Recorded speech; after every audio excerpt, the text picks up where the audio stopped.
Right, so this is the Roland Juno-106, and if you were anywhere near a UK club between the mid-80s and the late 90s, you've heard this synth.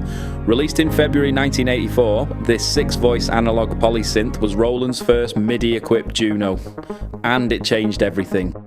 We're sampling this beauty for ProducerStack because these warm analog textures, that chorus thickness, you just can't get it from a plugin, not properly.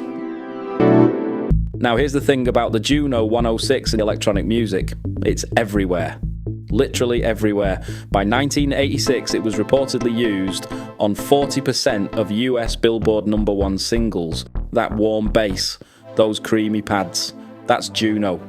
Artists like William Orbit used it on practically everything, especially for those gorgeous atonal filter sweeps.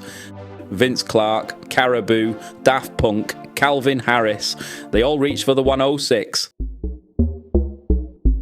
Chorus 1 and Chorus 2.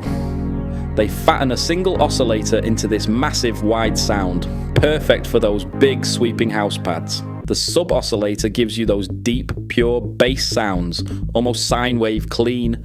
That's what made it essential for the low end in house tracks.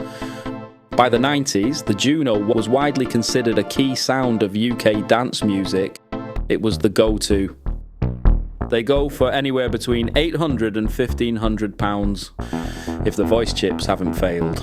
And those voice chips, notorious for degrading over time, it's a proper gamble buying one, but the sound, that analog character, that chorus, those bass tones, they're part of electronic music heritage. That's exactly why we're capturing these sounds for ProducerStack. Every nuance, every sweet spot, every characteristic that made this synth legendary. Proper analog warmth, ready for your productions, no voice chip failures, no Red Goo Syndrome, just pure Juno magic. Check it out on ProducerStack.com.